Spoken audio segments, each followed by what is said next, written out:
I gotta be honest, man. This is stuff I've been debating with people about this Antonio Margarito guy, and I want to start out by saying Ashley Knuckles murdered. This vid was one of the best vids I've seen from him. He murdered it on his video called Debunking the Margarito Myth. But when I watched that vid, he was preaching to the choir because it's shit that I already knew. But I'm glad he put out the vid because I know a lot of people do not look into the deeper picture of boxing. A lot of people see the surface image and what's presented because a lot of people are fans. A lot of you fans I don't even know if you've been in a boxing gym before, or been to boxing bouts, be it professionally or amateur. Because I've met some people that watch boxing, general fans, not hardcore or diehard or nothing, but they've never even been to an event. They just follow on articles and websites and mostly internet stuff and through the television, and that's how they stay updated on what's happening in the latest news. I like Antonio Margarito. I want to start out by saying that. I like this man. I respect the villains in boxing. That short little vid I made, the villains of boxing, I got Margarito at the end for a reason. And I got him smiling with his hands up. And then I show Cotto's face and it zooms up and the video ends. Because I knew that right there, that clip, was the ultimate villain clip in a way. Because that's the fight where there's a huge suspicion that Margarito had plaster wraps and Cotto was assaulted in that ring that night in a loss. But I respect Margarito for playing the villain role. Because without those plaster wraps, without that theory, without that suspicion, without that drama, the rematch wouldn't be shit. Both fighters were already supposedly past their prime. I know Cotto was. I can't say the same for Margarito, that he was out of his prime. I can't say the same, and I'm going to get into that later. But I know Cotto was past his prime. So, obviously, that right there shows you that this rematch just took place too late. Should have been happened. And it wouldn't be much to talk about because people be like, oh, they're both supposedly past their prime and I don't want to see this. But for the fact that the plaster wraps was involved in it and everybody wants to see Cotto get his revenge and whoop Margarito's ass, and we all want to see how hard Margarito punches still against Miguel Cotto, the specific opponent. So it was intriguing. No matter how much late this rematch was, it was intriguing. But the fact of the matter is, Antonio Margarito was on the injury list. Okay, his eye was bad to start with, and all Cotto did, like I said in my post-fight vid if you watch, was do what he said he was going to do on 24/7, and that is take advantage of his eye like he took advantage of him, supposedly, with the plaster wraps. Supposedly, because it's not proven. It's not a fact. Now, like I said before, I lean more to the fact that he did have it after watching 24/7. I can't lie. With seeing the red mark and everything in the same exact position with the same little tear in the wraps, it's almost hard to debate that, saying that was the same thing he got caught on the night he attempted to use the plaster wraps against Shane Mosley. Now, let's get into analyzing Antonio Margarito. I don't want to be a robot, and I don't want to be a tape recorder. Ashy Knuckles killed this video, so I recommend everybody watch Ashy Knuckles' video. Ashy Knuckles 1, that's his exact name on YouTube. Ashy Knuckles 1, who also has a lot of knowledge about boxing. I love this brother's channel. I believe he's with Team Rope-A-Dope. He's on there. So if you're not subscribed, you need to get subscribed to his channel because he's real, he's unbiased, he's fair, he tells it how it is. Ashy Knuckles 1, you gotta check out his video. It's called Debunking the Margarito Myth. He goes in, and he goes in deep. The video is about I believe it's a little over 15 minutes long. But I just want to add on some stuff I may repeat that he already said, but I want to add my thoughts. Sometimes on YouTube, after you watch other people's videos, you end up repeating exactly what they said, but we're all boxing fans. We know great minds think alike. And to be fair, us that have a decent amount of knowledge about fighters, a lot of the times we are going to say stuff that's the same shit because We're trying to describe and analyze a fighter, and if our description is correct, obviously the next person is going to say it, and the next person is going to say it. May say it in different terms or different fashions, but I just want to say that I watched this video, but because I was in, a conversation with a couple people specifically today, and this video isn't aimed at y'all, but the idea just came up with, for people to get a general idea of what they're dealing with. It's a difference between what the media presents and what's reality. I'm going to try to keep this video, hopefully it don't go longer than 11 minutes. Antonio Margarito did not ever beat anybody that's that credible. His biggest win is against Miguel Cotto, which is tainted with that suspicion of the hand wraps, right? Now, let me start off by analyzing Miguel Cotto real quick. Miguel Cotto was always close to losing. This is a guy that doesn't deal well with pressure. That's why it interests me to see the last 2 rounds of that fight when he started gassing in the rematch. 11th and 12th round, I can't guarantee Miguel Cotto wouldn't have got stopped by Antonio Margarito because he was eating the shots up all day and he was coming forward. And that's a fact. Watch the fight. That is a fact. That's not hating. That's not all you people that want to see Cotto get his revenge, the Cotto Tars or whatever you want to call it, the diehard Cotto fans. That's a fact. Your man was gassing and Margarito was walking right through his shots and he was coming forward. It's unfortunate that his eye gave out on him and it was already bad to start with. Now, your boy Miguel Cotto, his last 3 fights, let's look at it. We got Yuri Foreman, we got Ricardo Mayorga, and we got Miguel Cotto, and they all have something in common. TKO. Yuri Foreman, he messed his knee up. Yuri Foreman was doing okay in that fight. He wasn't doing half bad. He actually showed some heart and started trading with Cotto, but that was before he already had messed his knee up or whatever. I forget what happened to his, I don't know the exact injury it was, but it was something with his leg that prevented him. And we all, people that watch boxing know if you know about Yuri Foreman, this is a fighter that relies mostly on his feet. He's very active on his feet and moving around. Okay, he's a decent boxer, Yuri Foreman. Ricardo Mayorga, who was past his prime. The little pressure that he put on Miguel Cotto, he hurt Miguel Cotto. I believe it was the 7th round, if I'm not mistaken. This is the 6th or the 7th round. He hurt Miguel Cotto with a body shot.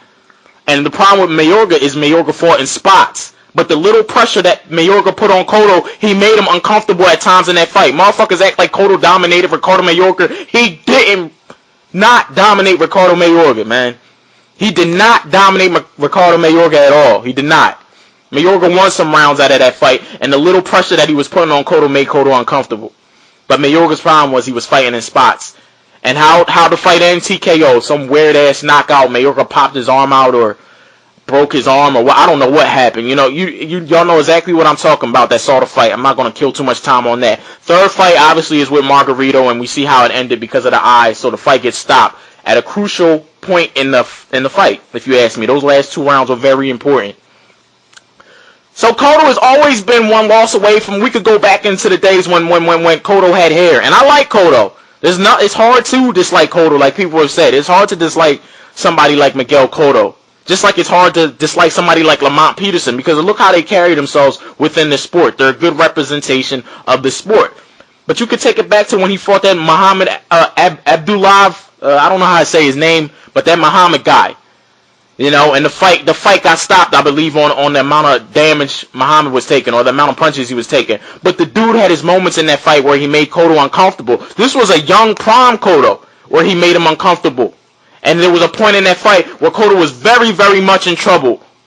Very, very in trouble. I forget whether he put Cotto down or not. I can't remember. I got the fight on DVD. I need to rewatch that fight. But point is, Cotto is a B-level boxer, man. And that's no hating. He's a B-level boxer. He's always never dealt well with pressure. So Margarito is his kryptonite. That's just a fact. It's his kryptonite. It is. Raps or no raps, Margarito's his kryptonite. Because even the way he fought Margarito in the rematch shows that he doesn't like pressure. He had to be so active, expending all this fucking energy because he didn't want to get nowhere near the pressure. Yes, he was banging on the inside, but he was getting out of there.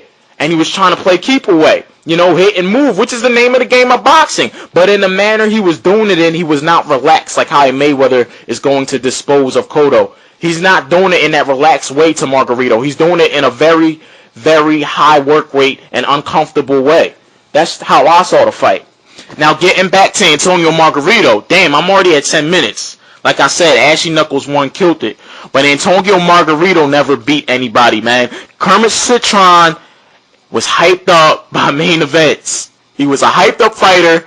His biggest win, I believe, up to date was against Teddy Reed, who had a right hand. Okay? Just like when he fought, trying to think. Who else did Margarito fight? Joshua Clottey, we all know, was beating him. He broke his right hand. Joshua Clottey broke his hand, and that's when Margarito took advantage of that. Injuries do happen within the sport. Who else? I'm trying to think who else Margarito fought. It was somebody else that he fought. But the dude he fought he only had a right hand. It's just like Andre Berto. He's only got that right hand. If you can avoid that right hand and you have decent boxing skills, you can beat Berto more than likely. So I mean, you go back to when people want to mention Sergio Martinez. Martinez looked like a little ass boy, man. He wasn't nowhere near his prime physically as he is now. And Martinez fought the way Martinez was outboxing Margarito at first. He was catching him.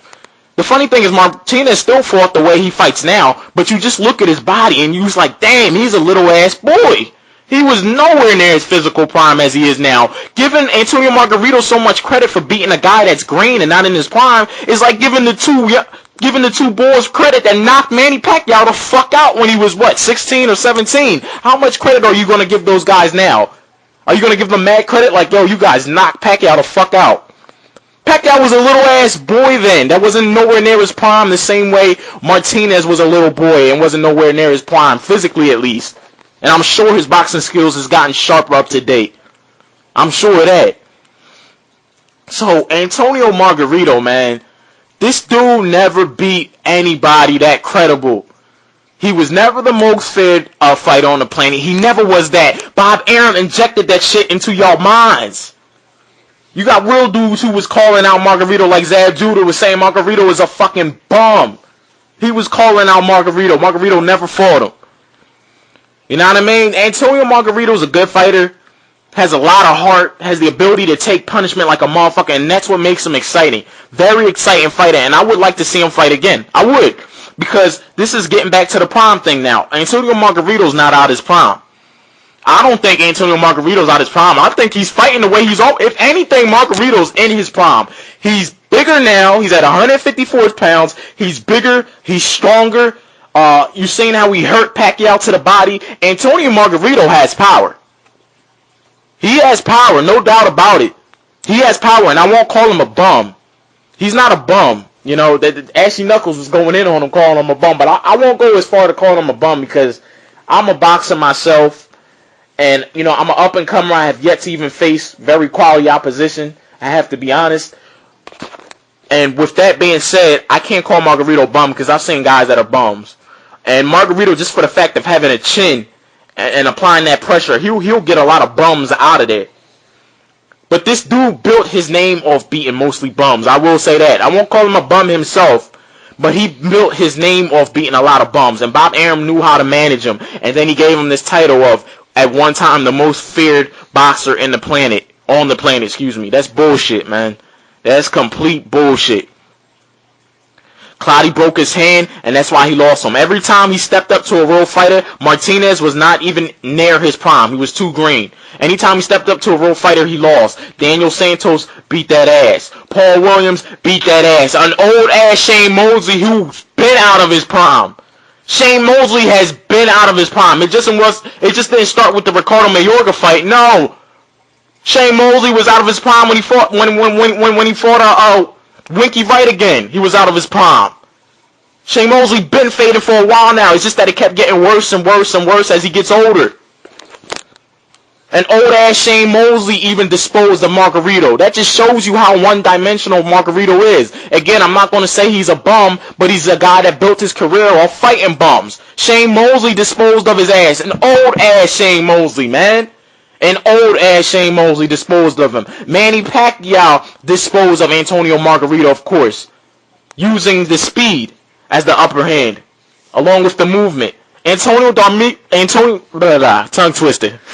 Antonio, I'm talking so fast here, and the reason I'm hype and talking all fast is because I'm trying to get this video over with quick, and I'm at 15 minutes right now. But watch Ashley Knuckles' one video. He said it best. I'm a lot of the things I probably would just be repeating what he says, but this is a guy that really has his boxing knowledge down packed. So do a lot of other people in the community, but I think some people are, and I mean in general, not just the guys I was talking to today, but I think in general some people are really misguided or have a bad perception of what Margarito was at one time. In my opinion, Margarito's still in his prime. He's at his physical peak. He's very strong. He's very big now at 154 pounds. He's still in his prime, and he's fighting the way he's always fought: flat-footed, come forward, pressure, squares up, one-dimensional fighter. That's Antonio Margarito for you.